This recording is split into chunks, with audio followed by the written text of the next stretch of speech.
Welcome to the Designing Hollywood podcast in association with the John Campea Show. I am your host, Robert Meyer Burnett. The Designing Hollywood podcast show is dedicated to all things movies, the movie industry, and its talented professionals. Today's episode is sponsored by the Costumes Rental Corporation. Today's guest is an award-winning designer for film, television, and commercials. She has designed many films and television shows, including Spiderhead, JOE vs CAROLE, Baby Teeth, and Upright. Most recently, her work can be seen in Anyone But You, starring Sydney Sweeney and Glenn Powell, currently playing in theaters. Additionally, in April, her work on Lunacy will be available to stream internationally via Apple TV and Google TV. She has received the Australian Production Design Guild Award for Best Costume Design in a Television Show and Best Costume Design in a Web Series. She loves working across all genres and is an experienced and creative designer whose passion for cinema, storytelling, sartorial analysis, and character motivation.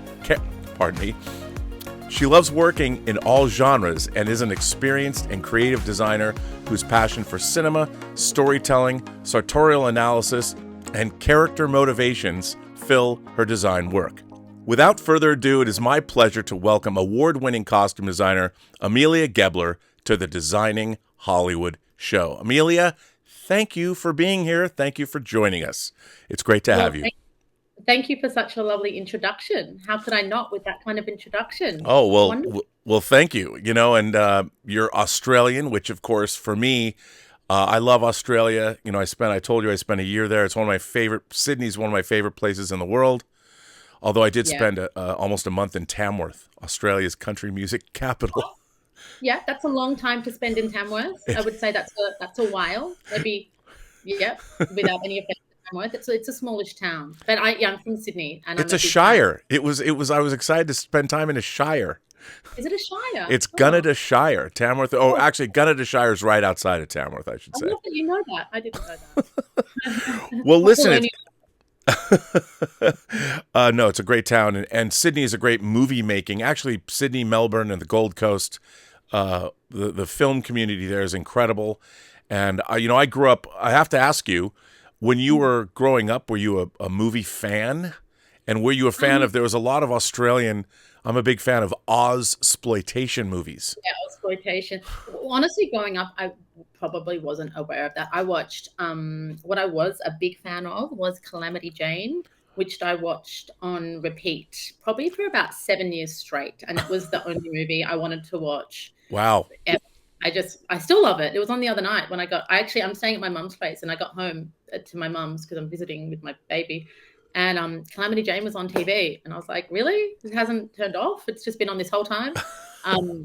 But yeah, no, I just watched that on repeat. I wasn't a big movie buff. No. The reason I got into costume was more from like a not fashion, but I'm just always interested in what people are wearing and doing, and trying to assess what's going on with them, and then that translates into obviously, costuming. But yeah, it probably wasn't until I went to film school that I even started noticing film and costumes and things like that.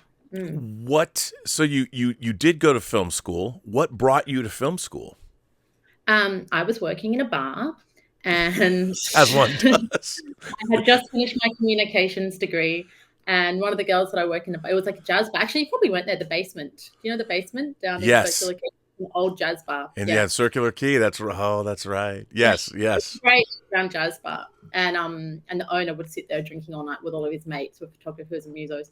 And I think I just finished a communications degree. I'd done fashion design, but had never finished because I wasn't that interested in fashion, actually. But we did a class called The Language of Clothing and the historical. So we did a class on the language of clothing and a class on historical clothing.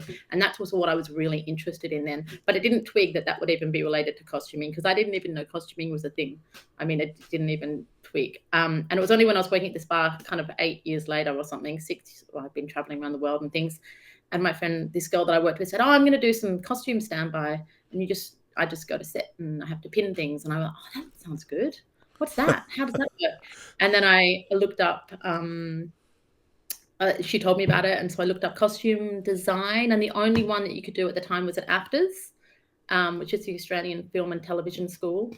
Sure. And which is an amazing school. But their deadline for the course was the next day. So I had to rush home and bang up all this sort of overnight portfolio and try and get it in the next day. But you did. Yeah. I think I was maybe the only applicant that year. So I think it didn't have much to do with my portfolio and more about me just turning up. Well, that's, it's, for me, the stories I've heard about in Australia, that's kind of par for the course. People find their way in. It's not necessary. Some people, it's a lifelong ambition, but people find their way in. Now, let me ask you this. A lot of the designers I talk to, either it, like your story, they kind of fell into it or night before, or they had a rigorous academic background. How important do you think academia is, or studying is, to a career as a costume designer? Because some people say, well, I started making clothes for my dolls when I was 4, and it was a lifelong thing. Yeah, I don't think it's necessary, but then it's so different because it depends on everyone's makeup. I think for me, it was important. I like writing. So for me, I like to work out costumes from a really like psychological analysis tactic first, and then weave my way through. So for me, it's really important to be able to have the necessary language to express myself properly, I guess. In terms of academia, I think the AFTRS was a very practical film school, so we just made a lot of films. I don't think I even graduated because I never finished my screen studies essay. But because I think the most important thing is being on set, and you just learn on the go, Right. Like you don't need skills. I'm a terrible sewer, for example. I can't sew. I don't know how I got through. I can sew it. I can do a hem. I can do something here and there, but you wouldn't want me to sew something up. So I think, if you can find your different strengths and play to them, that's probably more important than necessarily going to film school. And I don't know how many costume design courses there are around the world. There is really only one in Australia that I knew about. So it's not like you even have that option. Probably most of the people in the areas they're in. Yeah. What about other disciplines like art history, for instance? Are you inspired by art? Do you spend a lot of time at museums looking at, and do you do a lot of research? I do. It's always for specific jobs, though. So I would definitely go to museums and art galleries. To be honest, I haven't for the last couple of years because I have a toddler. I watch a lot of Bluey at the moment, is what I do. But it would be specific focus. And once I start on a character and then go down that rabbit hole, definitely looking at, lots of history books, lots of street fashion now. I have lots of art books. I don't have anyone around me because I'm at my mum's place, about street fashion all over the world. I don't know. What was it? Now I've forgotten the question. No, how those other disciplines, other studies, and look, honestly, I would say most of mine comes from studying people and and the way people try to express themselves through clothing is what I find really the most interesting thing. I remember when I was doing that class at uni, one of the first thing I think that our lecturer said was, your clothing is the first thing you tell anyone about yourself, because you see people most of the time before you talk to them. And that's your first line of communication with the rest of the world. So it's not the be all and end all, but it can be really powerful. And I thought that was really interesting. Before you open your mouth, you've turned up and I've said, a bunch of subtle, nuanced things which no one necessarily can express overtly, but they're all there. They're all clues. Now you've made me want to go into my closet and throw everything I own away. Now that you put it that way, no, it's terrible. I know. I've always found it ironic that I ended up doing this podcast because I love fashion, I do, but I'm the least fashionable person I think I know. But I don't think you need to be. I like clothing, I like style, but I don't love all fashion and things like that. I think it's just self-expression is interesting. Sorry, my chair's falling apart. I'm at my mum's place, and this is like a really old house. Well, I don't want you to fall down. I'll just move it back. Yeah, I think self-expression is probably the most important thing. And whether you employ, fashion to do that, or if I'm a huge op shopper when I was at uni. And even now I love secondhand. I find that much more exciting than buying new often. I feel Sure. quite guilty about the amount of waste that we have in our industry. Number one. And yeah, I love the hunt. I think most costume designers are probably the same, and buyers, and we love the thrill of the hunt. And when you get a good find, it's more exciting than just walking into Zara or, any high street store and getting it, off the rack. I'm getting married in 2 weeks, and I found my wedding dress in a mess of a jumbled up room at the top of this op shop that I shop at in Brisbane for films. And I knew that he had this room full of sort of 70s and 60s formal clothes and some wedding dresses, and you had to take your shoes off and wade through, and I found it in a corner. And it's at the dry cleaners now, so we'll see. For me, that's much more exciting. Yeah. Congratulations on your upcoming nuptials. That's very exciting. I love the fact. Are you getting married in Brisbane? No, I'm getting married in Sydney. I'm from Sydney. My partner's from Brisbane, and we met when I was working on Spiderhead on the Gold Coast. It's funny. I don't know if this is true for Australians because Brisbane's in Australia, but in America, there's a Jaws, in the movie Jaws. Matt Hooper talks about, Richard Dreyfuss's character talks about where he's going. He's going to Brisbane, and it's not Brisbane. Americans would say Brisbane, but that's when I was 8 years old. I knew that Brisbane existed. So yeah, full of sharks. Yeah, it's full of. That's why he was going there. So, so congratulations for that. But now you started working on short films. I mean, a lot of people do that, and you started working on short films, and you made the transition into television, and you were working on a series. How, if you could sort of tell us about that journey, how did you come to work on those shorts, and how did it lead you into TV? Yeah, I think which is true for me. I think for a lot of people that start in the film industry, you work for free a lot, or you do little jobs, or you do jobs for friends, and then hopefully, for me, I just did so many jobs. I worked in bars and cafes, and then did jobs for free for my early 20s or something like that. And then what the hope is that some of those people that you did jobs for, their career starts to get bigger, and they bring you with them, I guess, in terms of, yeah. So I think a few directors that I worked with ended up getting TV shows up, and I hustled my way into them and said, hey, you need to hire me on this one. You owe me. And yeah, did the job like that. I hustled. I really did hustle. I strong-armed them into it. But yeah, that was what it was. I really just did lots of little jobs for long enough that I had enough of a portfolio and I had something behind me, and I knew-ish what I was doing. Definitely look back on it now and I didn't know, but and then hopefully that grows, and then yeah. Well, yeah, I mean, it's great to hear that. Now, how did you go from hustling and doing shorts to getting hired? I would imagine that the first TV series you worked on, I'm just going by the IMDb, that the Hamster Wheel. Okay. So and that was 16 episodes you worked on. Yeah. So that wasn't. So have you heard of The Chaser? The Chaser, a satirical sort of comedy group here in Australia who do this like really impressive. They do a lot of sketch comedy. Okay. And political sort of commentary, and yeah, we have a studio audience and things like that. So I did that. I did all the sketch comedy costumes. I did start in comedy. So that was that show, and then that led to another show that we did called The Moody's. Yes, so Trent O'Donnell, who's an amazing director, directs some of The Chaser and The Hamster Wheel, which is his satirical sort of sketch comedy show. Then Trent had a show called The Moody's, which is amazing. I mean, I watched it recently. I kind of watch it every Christmas. He's so funny. That cast are hilarious. I don't know if you're familiar with them. I'm not, but I want to be.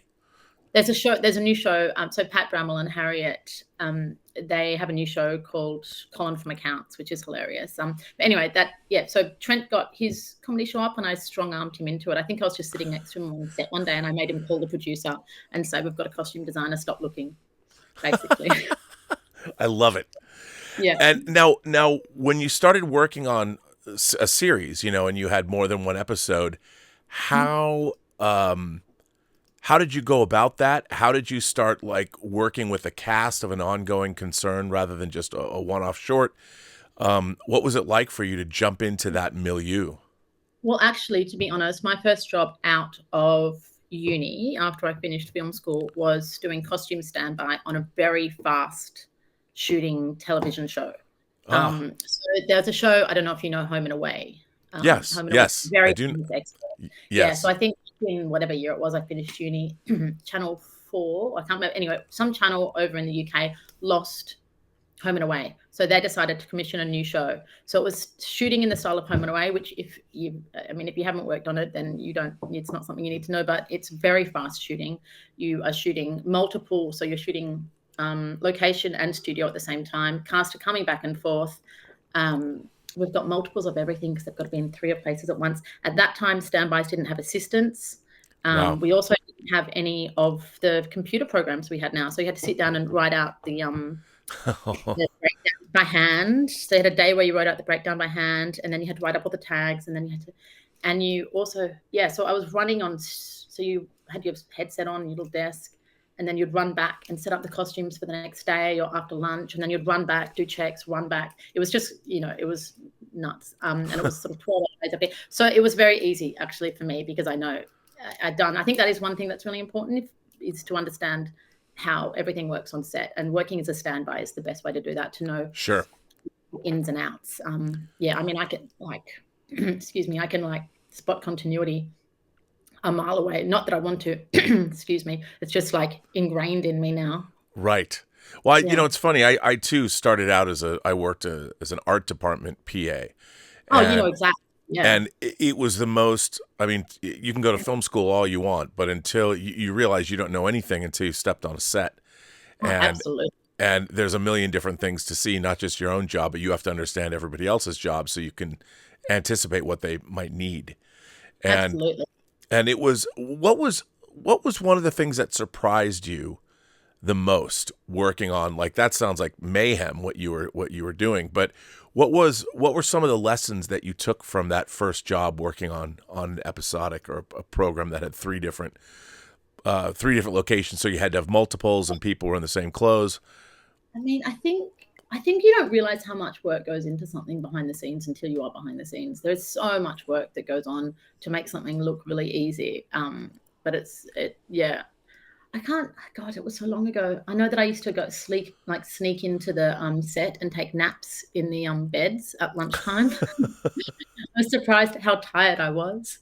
I remember though when I was at film school and I thought I was designing a short for one of our projects, and I came out with this thing that I thought was perfect for an actress, and she said, "No, I'm not wearing that." And I remember thinking, "Oh, she can say no." Oh God! Oh! What do I do? So I think, that was. I remember being really surprised by that, which is quite funny looking back now. I think that was. Yeah. But that, I mean, it was trial by fire. I mean, what a great way to learn the business and really. Yeah, and you have every right to say no, of course. So I just didn't realize that at the time. I guess I thought I was this designer that knew the answers. But I just had more questions. Well, and then you worked your way up. You worked on multiple television shows, and then you moved into features. And I have to ask, because the audience for this show likes genre cinema, science fiction, fantasy, horror. Obviously, we love those things. And you've worked on a couple of things and for people I found interesting. You did the costume designs for Children of the Corn, the remake of Children of the Corn. So I have to ask, I mean, working on horror, first of all, do you like genre stuff? Do you like science fiction, fantasy, and horror? Yeah, I do. I really like, I'm not a huge horror watcher. I like making it. I think it's quite fun to make. Right. But I'm a huge horror watcher only because I have terrible nightmares and they invade my dreams. I do like sci-fi because I like that opportunity to take it out of every day.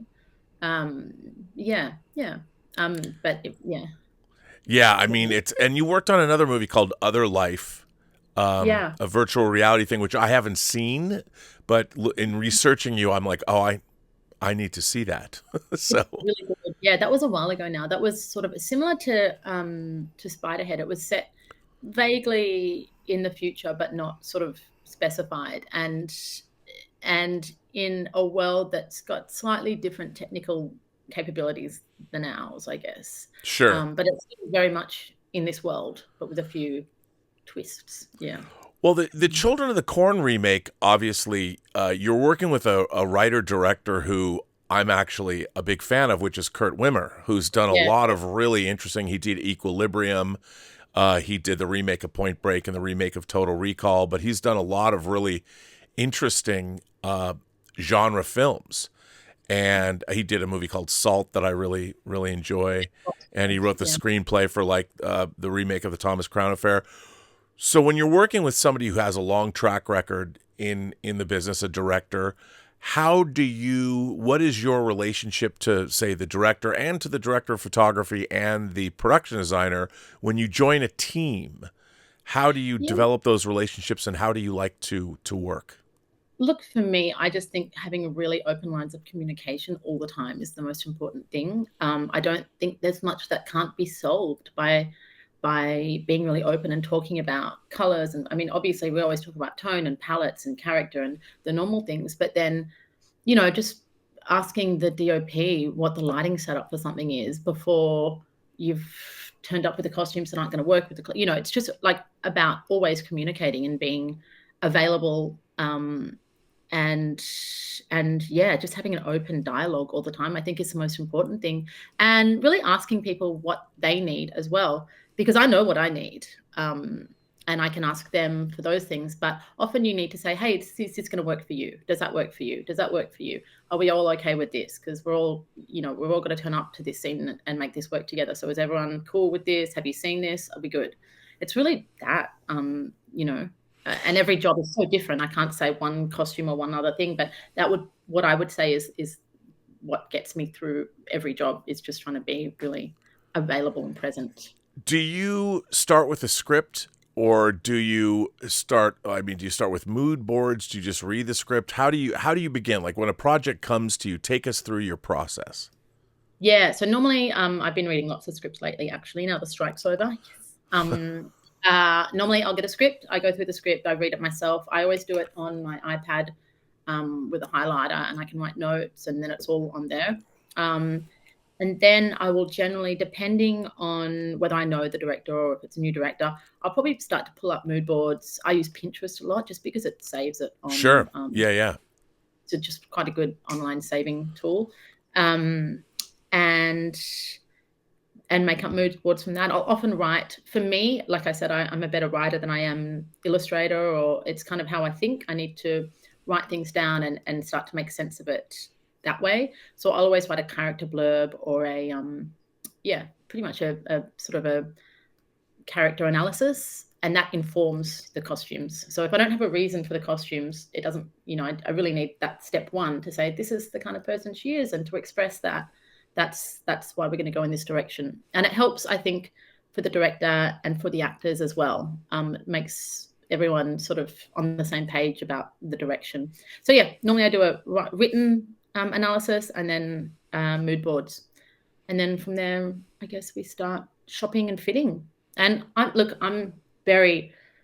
we always overshop. I'm very happy to throw ideas if they're not working on someone. You don't really know until you put it on someone if it works or not. So I think you have to be it's quite an organic exploration of someone's character, and you have to sort of weave your way through it by trying things on and going, that didn't work. Oh, what's that? Or just finding something that you didn't think, it might have not even been on their rack, and going, oh, why don't try that on and see? And then why don't we cut the arm off that? And, just playing around. Sure. Yeah. Now, working on horror, on a horror film, did you change up? Did you want to have a certain palette? Were you going to stay away from certain colors? Did you want to embrace, when you're working? I mean, Children of the Corn, the original, is such an iconic film based on a Stephen King short story, and coming back and doing a new version. Did you look at the old version? Did you read the story, or did you just read the script? No, I watched the old one, and I think there's a couple of, there's been a few. There's been, sequels, and yeah. Yeah. So I definitely looked at them. We had a palette in mind from memory.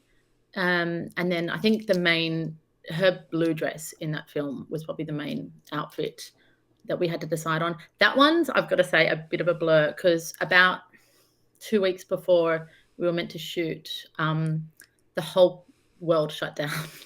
And so we were all meant to down tools and stop, but we actually kept shooting the whole time. I think we were the only film that kept shooting through the whole of COVID. We didn't stop at all. So all the shops were shut, except one store in the city, and then one store that was we were shooting in the country. So we were in a bubble. Basically, we all went out to this hotel and stayed in a bubble so that we didn't infect anyone. None of us got COVID. And there was 2 shops open, and then obviously online.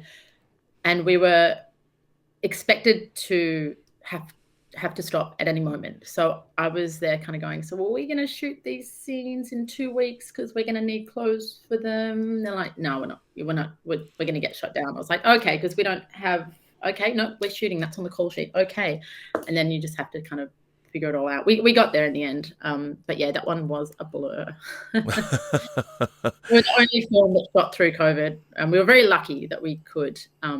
But it was tricky. Well, brutal. And got to give a shout out to Bruce Spence, who was in, of course, The Road Warrior, Mad Max 2. George Miller introducing Bruce Spence to the United States back in the early 80s. I know, he's amazing. As the gyro captain. I love him. Yeah. I think his costumes were one that I thought, we don't have anything with Bruce because that's not shooting for 3 weeks and we'll be shut down by then. But I might just go out and get this now and put it in the back of the van just in case. Right. No, it was very cool to see him in that movie. I was like, yes. Another person that you work with was director Joseph Kosinski on Spiderhead, and he's fascinating to me because I remember he did Tron Legacy and he did Oblivion with Tom Cruise, and his visual style, and I know he does a lot of drawings and things. What was it like? How did you get involved in Spiderhead, and what was it like to work with Kosinski? Was it tough? Was it easy? Just lovely. But I love someone that has a visual eye, and he's because he's from an architect. He's got an architect background. Yeah. And he's the set design there informed the costume design a lot, and they'd been working on that set design for a long time, so that informed the style of the costumes, especially for Chris's character.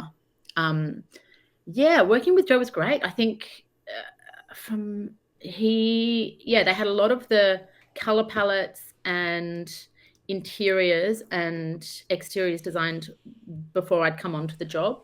So that was really good because we had this sort of aesthetic already arranged. And then we had Chris and the prisoners. And that was, trying to remember, that was also over COVID. Right. That was another one. I think one of the reasons, so I had work, I'm trying to think. That's right. So they ended up coming to Australia because Chris came back to Australia for COVID. And that's why we ended up shooting there. We also shot in this entertainment complex. So it wasn't a set because the Gold Coast Entertainment Centre wasn't being used because of COVID. And we ended up taking over the entertainment centre and turning it into a set build, which was such an amazing goal. And it was great because all the people that worked in the entertainment centre were out of work. Suddenly they were back at work as well. So it was really good. Yeah. Anyway, so Chris came back to Australia and then we all shot on the Gold Coast. Yeah, it was. That's what I heard. I like that movie a lot too. I thought it was. Yeah, the music in that is amazing. Obviously, I have nothing to do with the music, and I don't hear it until I watch the movie. So right. It was such a good soundtrack. It's a really good soundtrack. Joseph's got very, very good taste visually and music. Yeah, his soundtracks. I mean, I'm still listening to the soundtrack of Tron. Daft Punk's score for Tron Legacy is a banger. Yeah. And it never gets old. And the soundtrack to Oblivion, same thing. I mean, it never gets. And of course, that Top Gun movie made with that Tom Cruise guy again. Something. But yeah, no, I really like Spiderhead a lot. Now, what was your approach in terms of the clothes in that movie? Like you said, it's a near future. So are these things? Do you build these things? Do you go find these things? Do you design these things? Yeah, they were all bought. It wasn't so far in the future that or so far out of this world that it should have been sort of something separate. And it also had to be something recognizable. So Abnesti's costumes were designed to be very clean cut. He's, I mean, obviously the architecture of the space is the same. It's very crisp, very clean. He is almost sort of mathematical in his in that.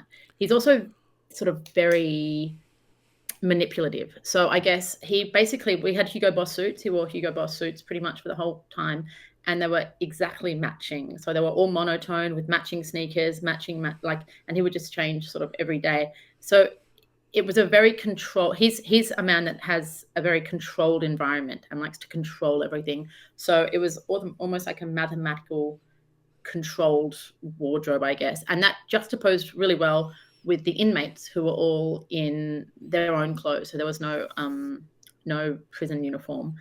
And it added that sort of level of distance between them. Sure. And it also kept him very cold in a way, I guess, a bit sterile. And then without giving away the ending, he obviously doesn't end up as clean cut. No. Yeah. So it added to that sort of downfall. Spoiler alert. Yeah, that was the plan with him. And then, yeah.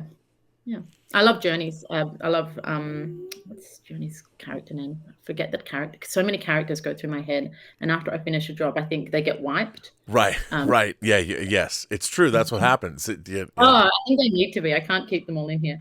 But yeah, there's some fun costumes in that one. Well, I would be remiss before I get to talking about the movie that we have in theaters now, but I have to ask you about JOE versus CAROLE. Oh, because favorite. JOE versus CAROLE, for those of everybody, Joe Exotic, and then of course, Carole Baskin. This was the fictional, or the dramatic, the docudrama that we saw. We saw the documentary already. It was a docudrama, but what I love about JOE versus CAROLE is the cast. It's crazy to me that you had Kate McKinnon playing Carole Baskin, and then, I mean, John Cameron Mitchell, Hedwig and the Angry Inch, the man who created that, who made the movie, who directed the movie. He was astounding. Who made Short Bus. I'm a huge John Cameron Mitchell fan. I can't even imagine how they cast these two actors in these parts, but hilarious, and I think a stroke of brilliance. Yeah, it was. I mean, they were so lucky that. Sorry, my mum's phone is going off. Oh, there. No worries. Yeah, John Cameron was astounding, and he was in every scene for about 3 months. Like, he had a schedule that we had to keep to, and Kate had her schedule. So we shot a lot of John's stuff first, and then we shot Kate's. So he didn't have a second off for like months. I mean, it was just amazing to watch him, and he's so amazing in that role. Yeah, it was amazing. There were an amazing cast, as you said. That was a really fun one. I think I got that job because I wear a lot of tiger print and leopard print, and a friend of mine was asked to shoot it, and she said, "Oh, I'm busy, but I actually know the perfect designer. You got to call this gal," and I was right there. Yeah. Well, now when you're working on something like that, obviously the documentary gives you, I mean, was it a mandate to recreate what you'd seen in the craziness, or were you given a leeway? And I would imagine someone like, both Kate McKinnon and John Cameron Mitchell, how much say did they have on what they wanted to wear? Did they want to have loyalty to what they'd seen in the documentary, or did you guys want to kind of do your own thing? How did that work out? Well, we had a few, there was quite a few beats in the show that were a recreation of something that was in the documentary. So those ones I wanted to kind of have near exact as possible. I think Carol's flowy top with the headband at the end. I can't remember I wouldn't know how to explain the scene, but it's that very famous one where she's got sort of a right. Yeah. That, for example, you can actually buy rip-offs of it in a costume store. But I just couldn't. I spent like so many nights till like 3 a.m. on secondhand clothes websites, and I found the exact one by the same designer. It was like, it was in Canada somewhere, and had it shipped out. So those ones we really wanted to have exact for those beats, but everything else was a costume brief based on their costuming. A lot of the scenes in there are fictional, so we didn't have to right. Match you them. didn't have to. Yeah. But the ones that we did match, I wanted to have exact. And it was probably my favorite costume brief ever. Definitely. definitely. It was really, really fun. Yeah. Now, what was I have to ask only because I've only met him briefly a couple times, but what was John Cameron Mitchell like to dress? Because he must Amazing. have so much knowledge based on just of Hedwig, what he would want to wear and how it would want to look on him. Well, I mean, it goes back to that thing that I said about communication. I always communicate a lot with actors before they even arrive and try and talk with them and find out what their take on it is and what they like and what they are uncomfortable with. And I send them boards and I send them everything. So really by the time, I think one of the things actually about shooting in Australia is that actors always arrive at the last minute. They turn up and then they're on camera like the next week. I mean, Sydney turned up and she was on camera straight off the plane. So you just never have enough time generally. John, I think, turned up the week before. And by that time, he'd been communicating a lot about it. And he was like, he threw everything on, was like, great, done. We were really on the same page with that. Same with Kate. I think, and that comes back down to that communication that we kind of nut out all the bits and pieces beforehand. And by the time they land, we're generally on the same page. But no, he was great. He also had to get in character. He had such a huge job that he kind of entrusted us to look after him, and he was happy. And he was a dream to dress, as was Kate. We had some pretty fabulous clothes though. So you guys really did. I mean, what a fun show to work on. Yeah, we got like all those jackets were sent in from around the world. All the jeans were Wrangler. We had amazing cowboy boots. Lots of fabulous. Yeah, just great clothes. Yeah, great stuff. Yeah. And now we have Anyone But You in theaters. Now I have to say, Will Gluck, who directed it, made two comedies that I adore, one right after the other. Easy A with Emma Stone, and then Friends with Benefits with why am I drawing a blank? Justin Timberlake and Justin Timberlake and what I've seen this movie 100,000 times. And Mila Kunis. Yes, I was trying to say that, but I didn't want to say it too loudly. Yeah, you made me. I got scared that I was. Let me say that again. Yeah. So, the new movie that you have in theaters now, which is Anyone But You, starring Sydney Sweeney and Glenn Powell. Talk about movie stars, but directed by Will Gluck, who directed two movies I really liked: Easy A with Emma Stone and Friends with Benefits with Justin Timberlake and Mila Kunis, which I thought was great. Both of those are great. He's hilarious. He also did the Annie. He did Annie. But Anyone But You, I thought this was a return to form for the rom-com. Both Glenn Powell and Sydney Sweeney are total stars. And Australia played a big part in the film. How did you find your way into this movie aside from the Australian connection?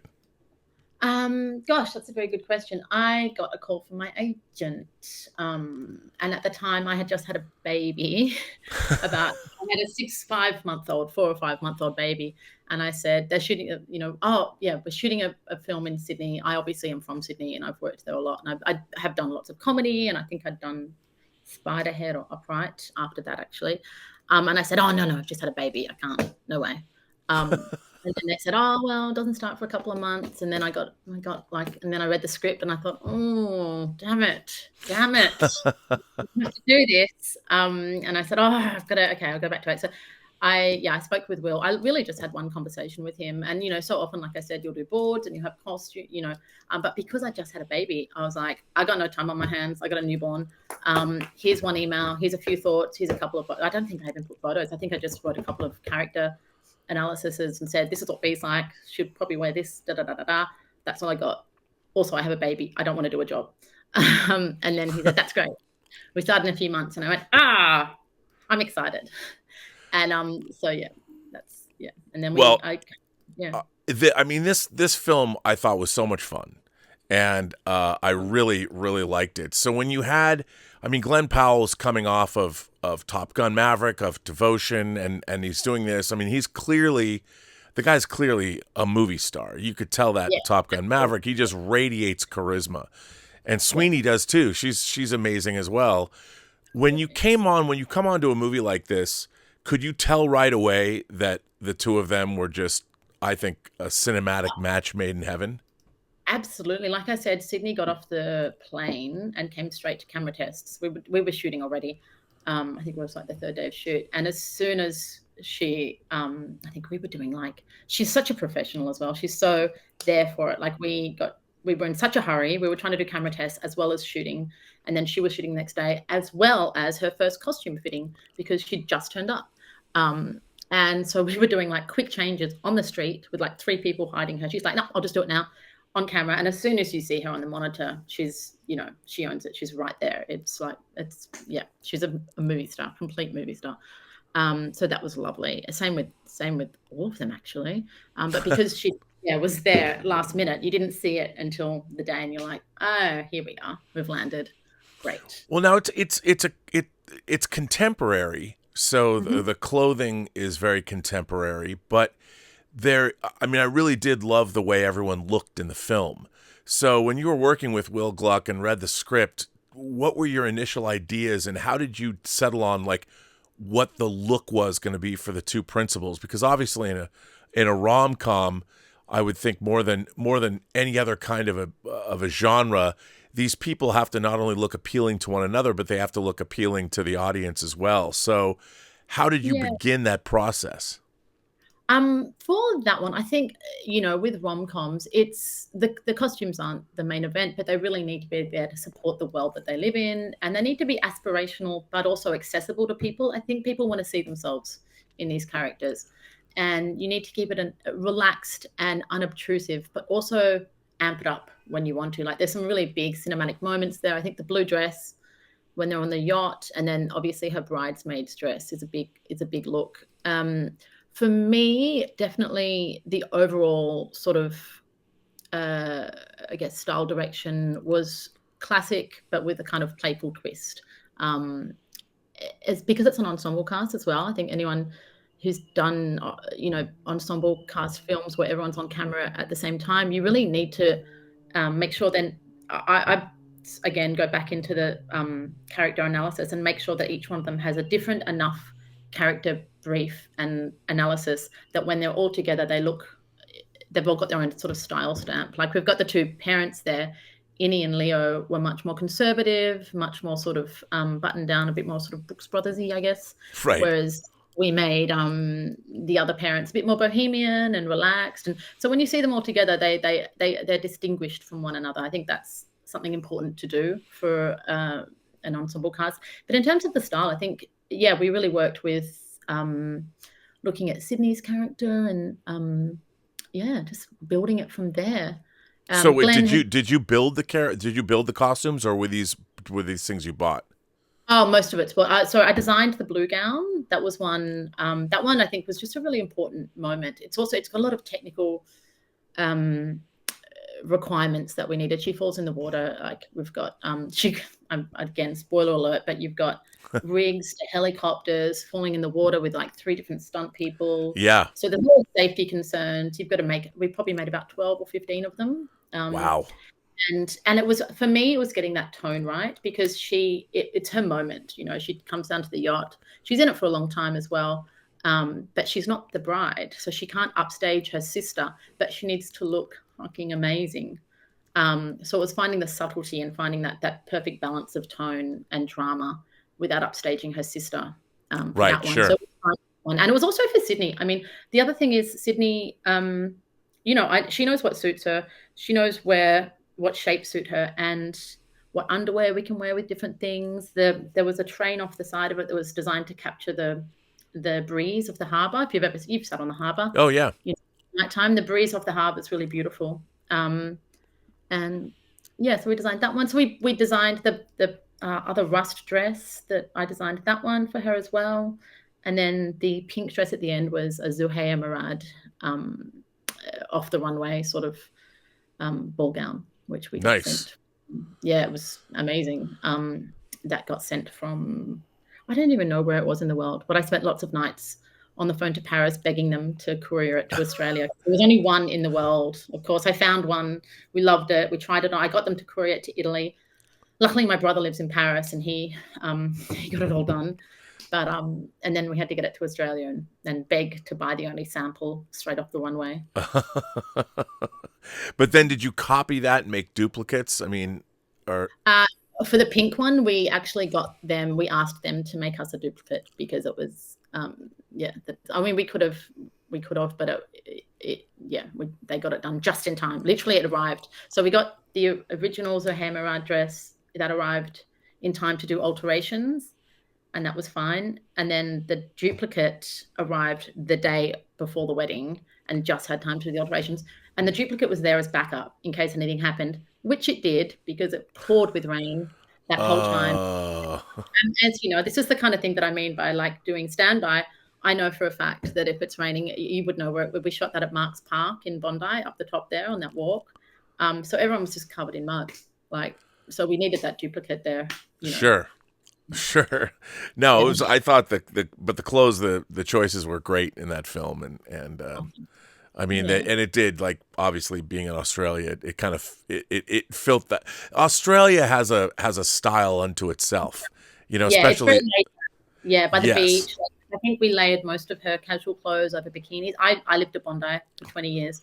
I pretty much wear a bikini and a long t-shirt everywhere. Right. So you can jump in the water at any time. I often finish work and just dive straight, go straight to the ocean and jump in the water. So it's got that, relaxed, casual, laid back palette and style that's, I think, is typical of Australia. No, it was great. Nicely done. It was fun. I really like that movie a lot. Now you've got something that I'm very intrigued by. I don't know what it is, which is lunacy. I don't know what it is either, and I'm intrigued by it as well. Daniel Aspel is obviously an amazing director. He's a very experimental director. Yeah, you came out of the music video world, and I was watching some of his video work, and I'm like, is this a series for Apple, or is it a movie? I don't know. We shot that, I think, for like a while ago. And we shot it only over about 2 weeks. And it was pitched to me because I'd done a lot of commercials and Daniel's has a commercial production company here. And it was kind of a dance piece, experimental piece of work. Basically, we all just went up to the Daintree Rainforest, which I don't know if you've ever been there. It's very far north Queensland. Yeah, no. It's a heritage spot, which is very beautiful. Crocodiles everywhere. Like, you can't swim. Right. You can swim in the pool, but you can't. Like, we shot on the beach and we had to have a croc watcher behind us, watching for crocodiles going back and forth.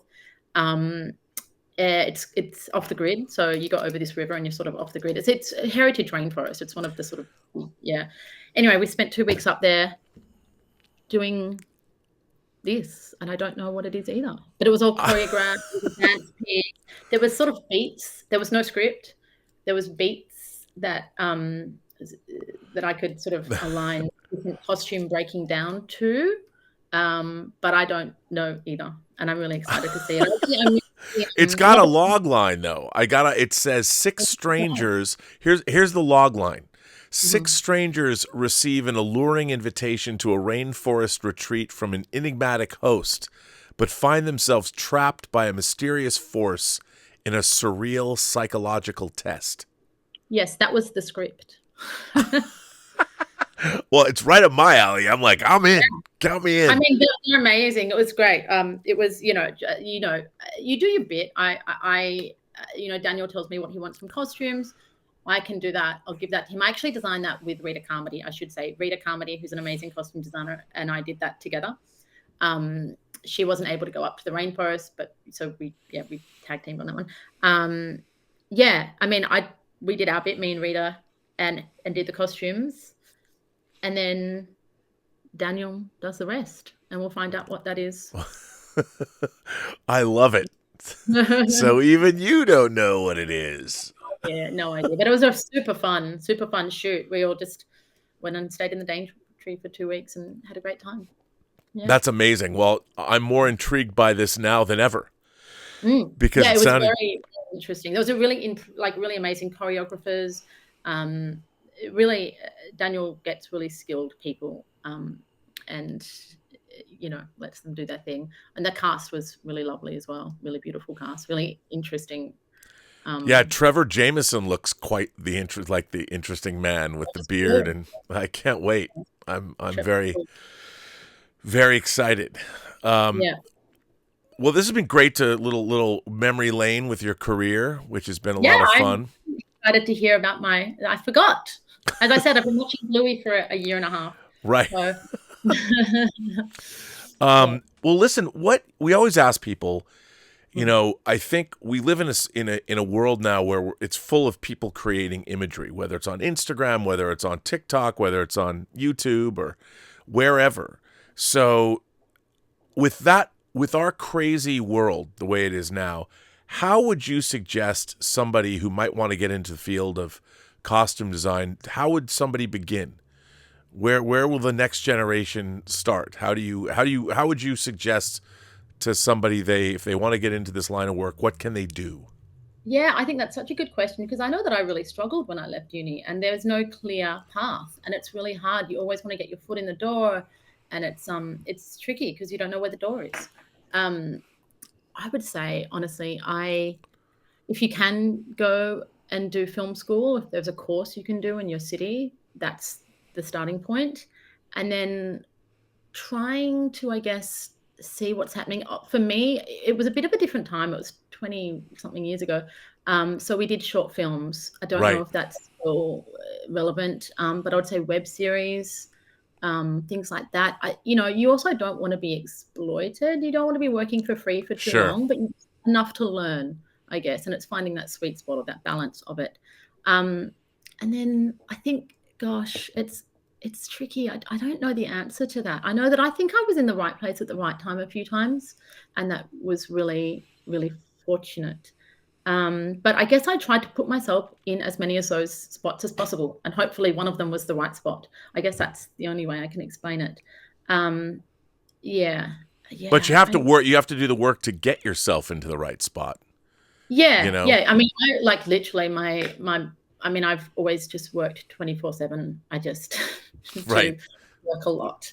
That's it. It's really hard work and really long hours. And sometimes you hate it. Like, I didn't enjoy that first job I did out of uni. I remember I'd done like 7, 12-hour, 13, 14-hour days in a row, dragging, 10 IKEA bags full of wet towels at the beach at 7 a.m. And I was like, my mom told me I could do anything I wanted with my life, and I chose this. What a moron. And it wasn't fun, but it helped me to understand, and it was educational, and it got me somewhere else. But yeah, there's a lot of hard work involved. Right. Sure. Yeah. Yeah. Well, listen, I mean, this has been this so much fun talking to you. So thank you so much. I really appreciate it. I want to thank you for your time and being on the Designing Hollywood podcast, and congratulations on your upcoming nuptials. Thank you. And maybe once you get married, you don't have to watch as much Bluey, or maybe you get to watch it. I love Bluey. I love Bluey.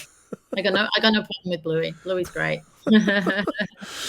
Well, listen, do you have anything else you might be able to talk about that's upcoming?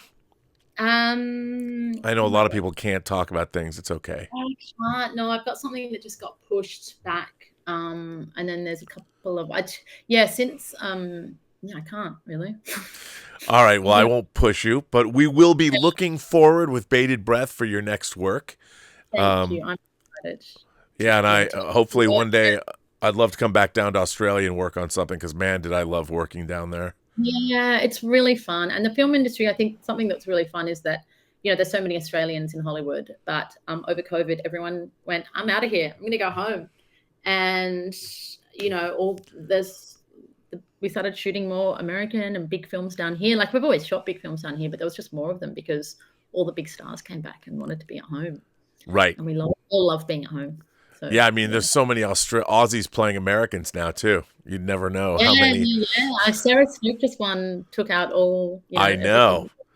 She was in an incredible movie. If you haven't ever seen it, it's called Predestination. Yeah, of course I've seen it. My God. She was in the movies as well. She plays a waitress in the Moody's. It was just like first job that I ever did. Sarah's great. I've known her. I love her. And for those of you who haven't seen Predestination, it's an Ethan Hawke film. Don't read anything about it. Just watch it, because it's better to go in cold and know nothing, and it'll blow your mind. Yeah. No, Sarah. Agreed. Well, listen, Amelia Gebler, thank you so much for being here on the Designing Hollywood podcast. It was so much fun to speak with you. You too. Thank you so much. I'll hope to speak to you again sometime. Soon. And thanks very much to our sponsor for this episode of the Designing Hollywood show, the Costume Rentals Corporation. The variety of costumes at Costumes Rentals Corporation is expansive. CRC is recognized worldwide as the premier supplier of military and police costumes and uniform rentals. Costumes Rentals Corporation takes pride in its commitment to each customer, helping to produce the type of exceptional look needed for a successful production. A special thank you to founder and executive producer Martika Ibarra, co-founder, costume designer, the legendary Marilyn Vance, and of course, John Campea from The John Campea Show. Thank you to all of our viewers for tuning in, and be sure to subscribe to our YouTube channel. Tune in to the audio version wherever you listen to podcasts. I am, of course, your host, Robert Meyer Burnett, and you can find me on Instagram at rmburnett, or find me on Twitter at BurnettRM, or on YouTube at PostGeek Singularity. Thanks very much. Like, subscribe, and give us your comments. What would you like to see on the channel? Right down below. Thanks very much for watching, and we'll see you on the next episode of Designing Hollywood.